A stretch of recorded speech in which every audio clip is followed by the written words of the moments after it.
জীবন দিতে হবে, দ্বীন ইসলাম বাঁচাতে হবে। ও আমার সাহাবীরা, আমি আল্লাহর নবী, আমি তোমাদের মতামতটা চাইছি। তোমরা তোমাদের মতামত তোমাদের নবীকে জানিয়ে দাও। বলো তোমাদের মতামত কি বলো?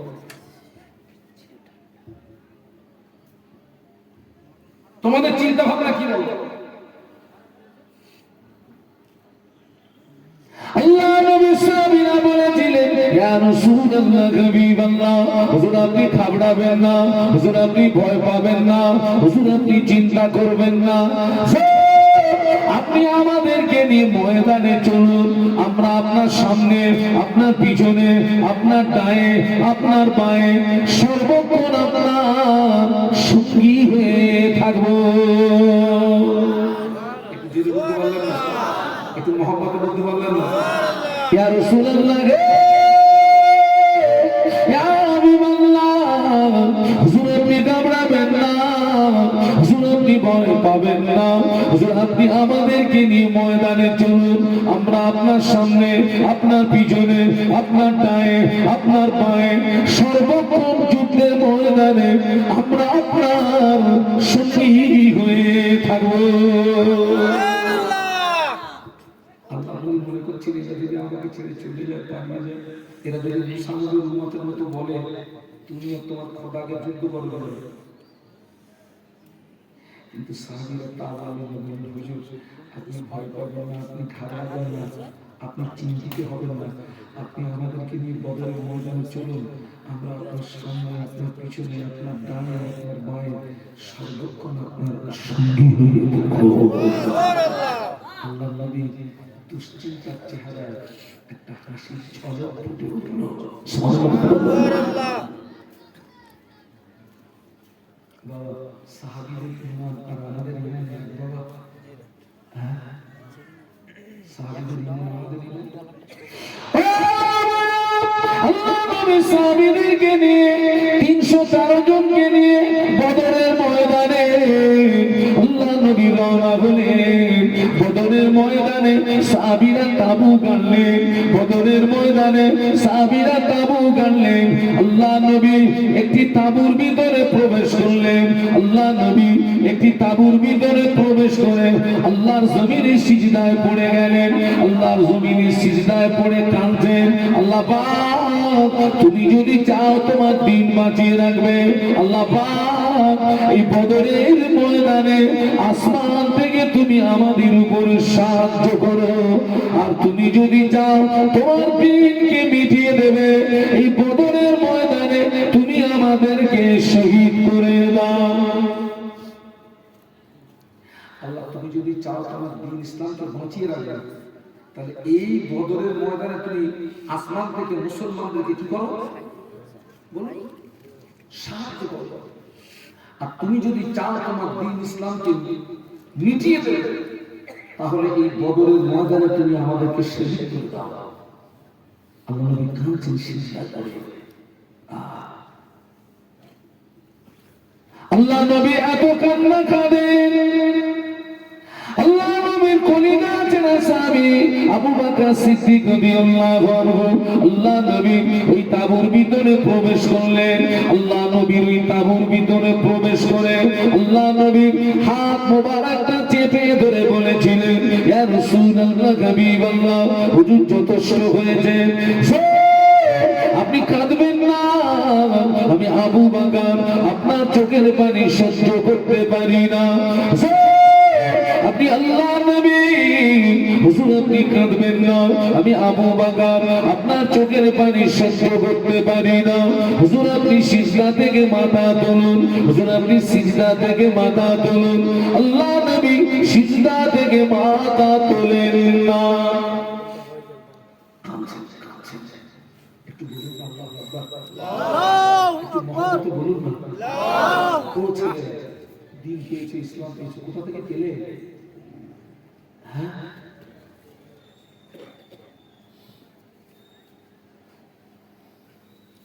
আল্লাহ কাছে জিজ্ঞাসা করে আপনি কাঁদবেন না, সেজদা থেকে মাথা তুলুন। আমি আপনার চোখের পানি সহ্য করতে পারছি না, যথেষ্ট হয়েছে।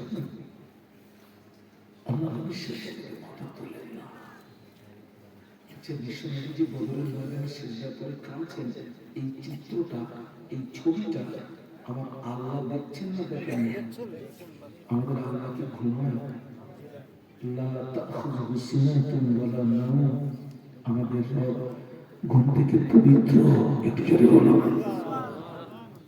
এই যে ওরা সব বাজারে দেখতেছে, আমরা এখানে বসে বসে, এই ছবিটা আল্লাহ দেখছেন না দেখেন?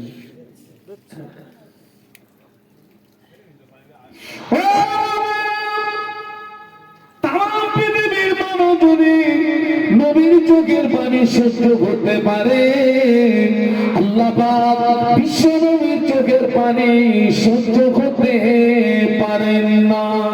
সুবহানাল্লাহ বলতে পারলেন না? সুবহানাল্লাহ বলতে পারলেন না?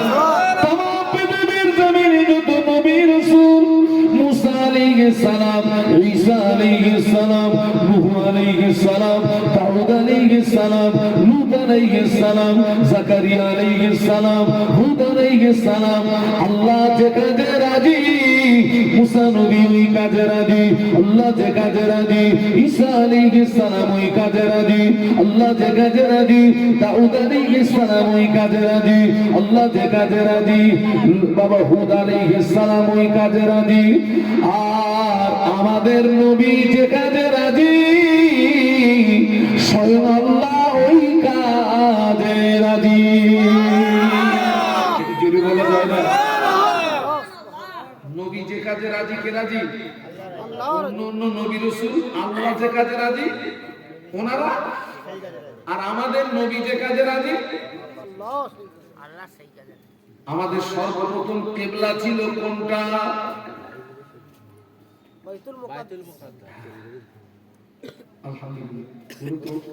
এখন সে বাইতুল মাকদাস এখন কাদের দখলে? শয়তানদের দখলে, জানেন না? ইসলামের চূড়ান্ত দুশমন কিন্তু না। ইসলামের চূড়ান্ত দুশমন। আল্লাহ নবী বাইতুল মুকাদ্দাসের দিকে 16 থেকে 17 মাস বাইতুল মুকাদ্দাসের দিকে ফিরে নামাজ পড়ছে। মুশরিক আল্লামা রুহুল আমিন রাহমাতুল্লাহ আলাইহি হুজুর কোরআন শরীফের তাফসীর করতে গিয়ে লিখেছেন, 16 থেকে 17 মাস আল্লাহ নবী বাইতুল মুকাদ্দাসের দিকে ফিরে নামাজ পড়ছিলেন। আল্লাহ নবী বাইতুল মুকাদ্দাসের দিকে ফিরে নামাজ পড়েন ঠিকই, কিন্তু বারে বারে আসমানের দিকে ফিরে ফিরে যায়। আর মনে মনে হয় আল্লাহ পাক বাইতুল মুকাদ্দাসটা আমার জন্য কিবলা না হয়ে বাইতুল্লাহ তথা কাবা শরীফ যদি আমার জন্য কিবলা হতো, আমি মনের দিক থেকে তৃপ্তি পেতাম, আনন্দিত হতাম। নবী যে কাজে রাজি, আল্লাহ সুবহানাহু নবী যে কাজে রাজি, আল্লাহ নবী 4 রাকাত যোহরের নামাজ বাইতুল মাকদাসের দিকে ফিরে নিয়াত করেছেন। আল্লাহ নবী 4 রাকাত যোহরের নামাজ বাইতুল মুকাদ্দাসের দিকে ফিরে নিয়াত করেছেন। 4 রাকাত যোহরের নামাজ পড়ছেন। ওই নামাজের ভিতরে আল্লাহ পাক ফেরেশতা জিবরাইল মারফত ওহী নাযিল করলেন। কদ নারা তাতাল্লুবা ওয়াজহিকা ফিস সামাই ফালানুওয়াল্লিয়ান্নাকা কিবলাতান তারদাহা ফাওয়াল্লি ওয়াজহাকা শাতরাল মাসজিদিল হারাম। আল্লাহ পাক জিবরাইলকে দিয়ে ওহী নাযিল করলেন, ও জিবরাইল, আমার হাবিব নামাজ পড়ে বাইতুল মুকাদ্দাসের দিকে ফিরে নামাজ পড়ে, কিন্তু আমার নবী বারে বারে আসমানের দিকে ফিরে ফিরে যায়। আমার নবীর মনে মনে হয় আল্লাহ পাক বাইতুল মুকাদ্দাসটা কিবলা না হয়ে কাবা কিবলা হলে আমি খুশি হতাম, কাবা কিবলা হলে আমি আনন্দিত হতাম। ও জিবরাইল, আমার হাবিবকে গিয়ে জানিয়ে দাও, আমার হাবিবকে গিয়ে বলে দাও, আমি আল্লাহ পাক আমার হাবিবের জন্য কাবা শরীফকে কিবলা বানিয়ে দিলাম। আল্লাহ নবী 2 রাকাত নামাজ পড়েছিলেন বাইতুল মাকদাসের দিকে ফিরে। নামাজের ভিতরে কোরআনের আয়াত যখন নাযিল হলো, আল্লাহ নবী নামাজের ভিতরে চেহারাটাকে ঘুরিয়ে 2 রাকাত নামাজ পড়েছিলেন কাবার দিকে ফিরে। যেখানে কিবলা পরিবর্তন হলো ওই মসজিদটার নাম হচ্ছে মসজিদে কিবলাতাইন। আল্লাহ পাকের হাজী বান্দারা গেছেন ওই মসজিদে নামাজ পড়েছেন। আমি দোয়া করি আপনারা যারা মক্কা শরীফ মদিনা শরীফ যেতে পারেন আল্লাহ যেন আপনাদেরকে মক্কা শরীফ মদিনা শরীফের মেহমান হিসেবে কবুল করেন। আল্লাহুম্মা আমিন। আল্লাহ নবী কোথায় করে কাঁদছেন? আর সিজদা করে কাঁদছেন কোথায়? বদরের ময়দানে। আবু বকর হুজুর আপনি উঠুন, আল্লাহ নবী সিজদা থেকে মাথা তুললেন। আল্লাহ পাক জিবরাইলকে পাঠিয়ে দিলেন, ও জিবরাইল আমার হাবিবের কাছে চলে যাও। ও জিবরাইল আমার হাবিবের কাছে চলে যাও। আমার হাবিবকে গিয়ে বলো আমি আল্লাহ পাক আমার হাবিবকে একা ময়দানে ছেড়ে দিই না, স্বয়ং আমি আল্লাহ পাক আমার হাবিবের সঙ্গেই আছি। বলতে পারলেন না? বলতে পারলেন না?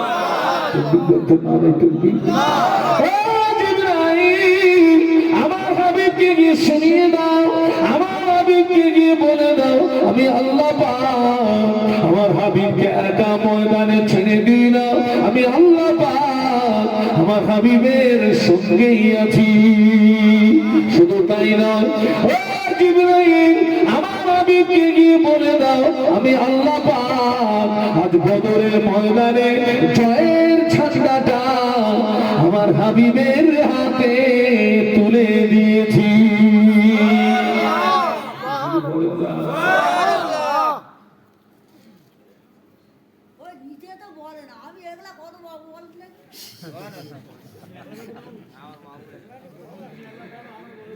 দরুদ শরীফ আল্লাহুম্মা। এখানে চাওয়া আছে, চাওয়া আছে, গরম পানি আছে, চাওয়া সে চাওয়া চলে গেছে। দরুদ শরীফ আল্লাহুম্মা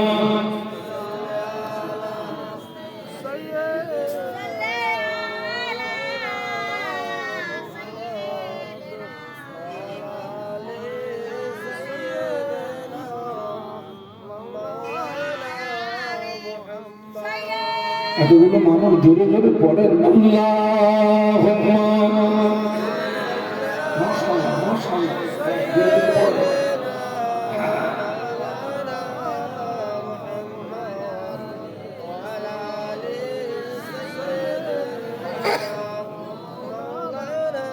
मुझे नाज है अपनी खुशकिस्मती पर,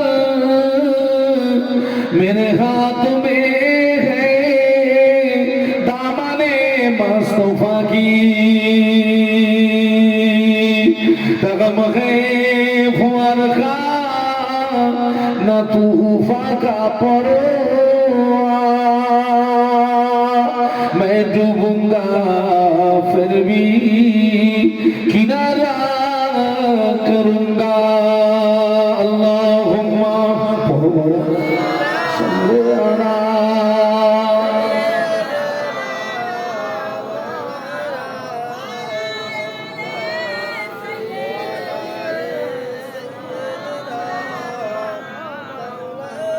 একটু বলুন আল্লাহু আকবার। আপনাদের কষ্ট হচ্ছে না? আপনাদের কষ্ট হচ্ছে না?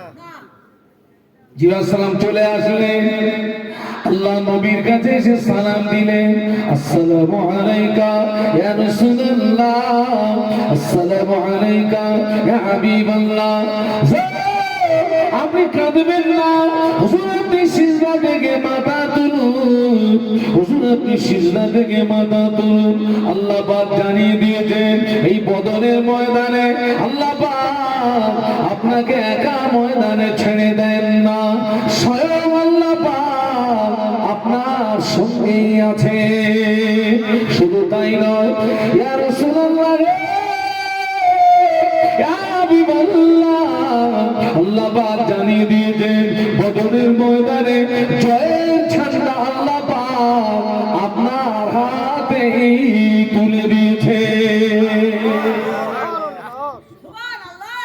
আল্লাহ নবী সিজদা থেকে মাথা তুললেন। আল্লাহ নবী সিজদাতে এত কেঁদেছেন, আল্লাহু আকবার। আল্লাহ আমাকে দুবার হজ পাকে নিয়ে গেছেন। তবে এই হজের পিরিয়ডে আমার বদরে যাওয়া হয়নি, এবং আল্লাহ নবীর শরীরে সবচেয়ে বেশি রক্ত ঝরেছিল কোথায়? তায়েফ। হজের পিরিয়ডে আমার এই তায়েফে যাওয়া হয়নি। আমি আমার স্ত্রীর কাছে, আমি একটা বড় ঋণ ছিলাম। আমার স্ত্রীকে আমি অনেক জায়গায় নিয়ে যাওয়ার জন্য বলেছিলাম, চলো একটু অন্য জায়গা থেকে ঘুরে আসি। আল্লাহ কোরআন বলছে, কুল সিরু ফিল আরদ। আল্লাহ জমিন ভ্রমণের কথা বলেছেন। জমিন ভ্রমণ করলে ঈমান মজবুত হয়। কেন? যে লোকটা জীবনে পাহাড় দেখেনি, ওই লোকটার দৃষ্টিতে পাহাড় যখন আসবে, তখন আল্লাহর প্রতি ওর বিশ্বাসটা কি হবে? মজবুত হবে। যে লোকটা জীবনে কোনদিন দরিয়া দেখেনি, ও যখন দরিয়া দেখবে, আল্লাহর প্রতি ওর ঈমানটা মজবুত হবে। তো আমি আমার স্ত্রীকে অনেক জায়গায় নিয়ে যাওয়ার জন্য বলেছিলাম।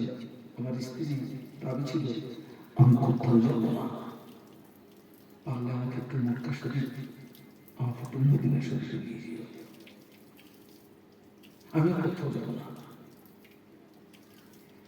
তো স্ত্রীর দাবি রাখতে গেলে ছেলেকে নিয়ে যেতে হবে, মেয়েকে নিয়ে যেতে হবে। আমার পরিবারে আমরা 4 জন, আমি, আমার স্ত্রী, আমার ছেলে, আমার মেয়ে। আব্বা কবরে চলে গেছে, মা কবরে চলে গেছে, দাদা কবরে, সব কবরে চলে গেছে।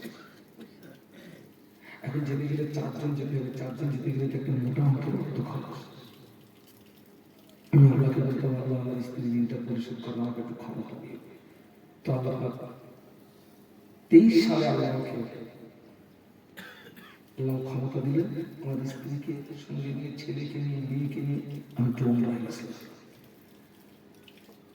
যে কুলি আমাকে নিয়ে গেছিলেন, আমি ওনাকে বললাম, ভাই আমাকে একটু তায়েফে নিয়ে চলে যেত।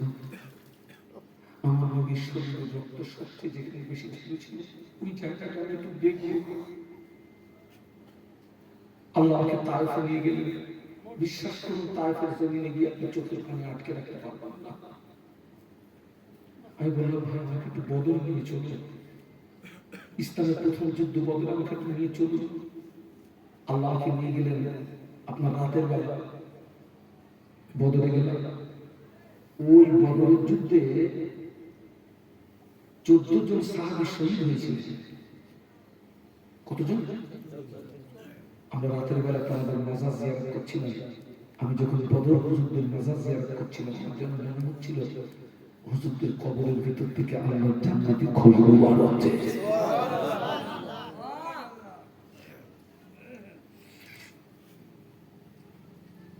আল্লাহ নবী সিজদা থেকে মাথা তুলেছেন ঠিকই, কিন্তু সিজদাতে এত কেঁদেছেন, চোখের পানিতে জমিনের বালু আল্লাহ নবীর চেহারাতে জমা করে গেছে।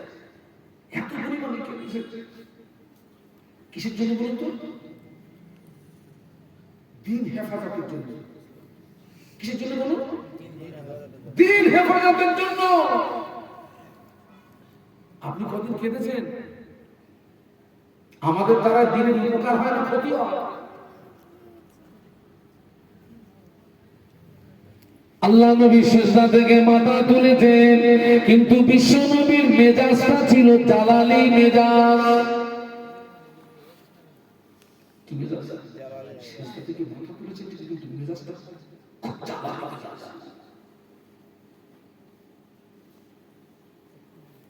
ওদিকে আবু জাহেল কিন্তু হুঙ্কার দিচ্ছে, দিন মিটিয়ে দেব, মদিনা উড়িয়ে দেব, মুহাম্মদকে মিটিয়ে দেব।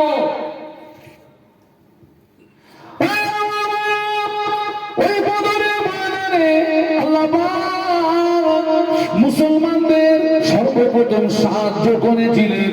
আল্লাহ বদরের ময়দানে বিশ্ব নবীকে সর্বপ্রথম সাহায্য করেছিলেন। আল্লাহ নবী সিজদা থেকে মাথা তুলে এক মুষ্ঠ বালু নিলেন। আল্লাহ নবী এক মুষ্ঠ বালু নিয়ে একটা দোয়া পড়লেন।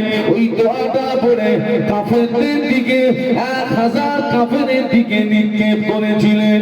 কিতাবের ভিতরে এসেছে, হাদিস শরীফের ভিতরে এসেছে, আল্লাহ নবী হাতের এক মুষ্ঠ বালু আল্লাহ পাক ওই বদরের ময়দানে 1000 কাফেরের চোখের ভিতরে পৌঁছে দিয়েছিলেন।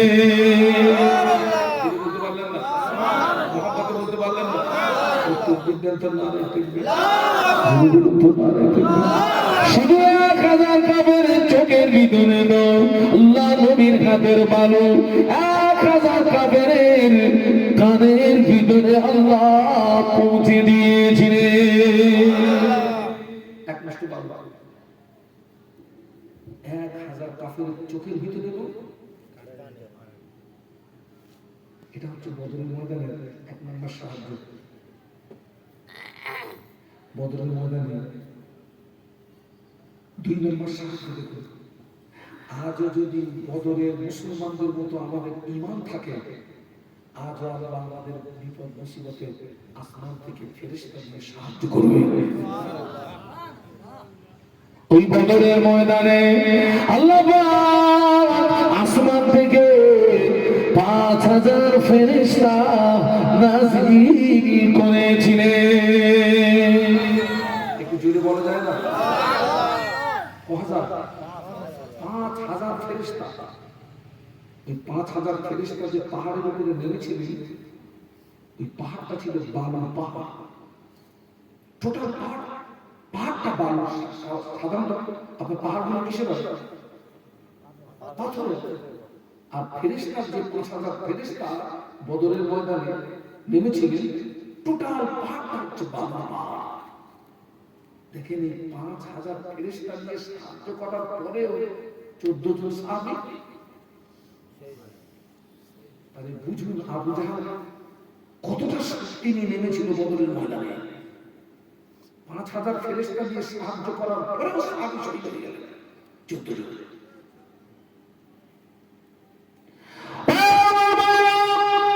ওই বদরের ময়দানে 3 নম্বর সাহায্য, বাবাজি আবু জাহল যেদিকে সৈন্য নিয়ে দাঁড়িয়ে আছে ওই দিকটা ছিল এঁটেল মাটি। আল্লাহ নবী সাহাবীদের নিয়ে যেদিকটা দাঁড়িয়ে ওই দিকটা ছিল বালু মাটি। আবু জাহল যেদিকে সৈন্য নিয়ে দাঁড়িয়ে আছে ওই দিকটা ছিল এঁটেল মাটি। আল্লাহ নবী সাহাবীদের নিয়ে যেদিকটা দাঁড়িয়ে ওই দিকটা ছিল বালু মাটি। যুদ্ধ করতে সুবিধা হবে কাদের?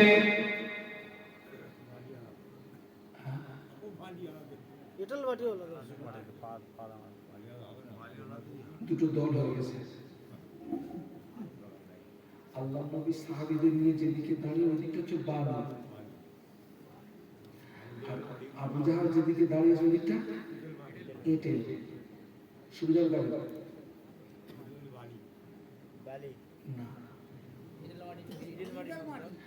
বালু মানে সেখানে সাহাবীদের পাগুলো ডেবে যাচ্ছে। সাহাবীরা যে সওয়ারি নিয়ে গেছেন সেই সওয়ারের পাগুলো কি হচ্ছে? আর এঁটেল মাটি মানে সুবিধা তো আবু জাহল হলো। 3 নম্বর সাহায্য, ওই বদরের ময়দানে আল্লাহ পাক 17ই রমজান বদরের ময়দানে আল্লাহ পাক আসমান থেকে রহমতের পানি বর্ষণ করেছিলেন।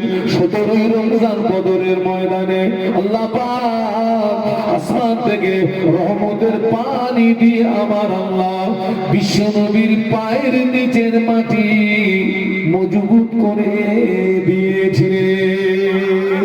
বালু মাটিতে যদি পানি পড়ে টাইট হয়, এঁটেল মাটিতে যদি পানি পড়ে স্লিপি হয়ে যায়। সুবহানাল্লাহ বলতে পারলেন না? সুবহানাল্লাহ বলতে পারলেন না? সুবহানাল্লাহ। 3 নম্বর সাহায্য,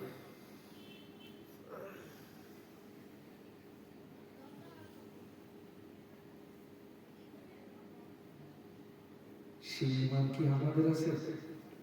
হ্যাঁ, আমাদের তো হাত মারলে শুনবো। আল্লাহ বছর আগে বলেছিলেন, ও সাহাবীরা, আখিরি জামানা ইসবিউর রাজুলু মুমিনান ওয়া ইমসি কাফিরা ওয়া ইমসি মুমিনান ওয়া ইসবিউ কাফিরা। আল্লাহ নবী বলেছিলেন আখিরি জামানা আমার একজন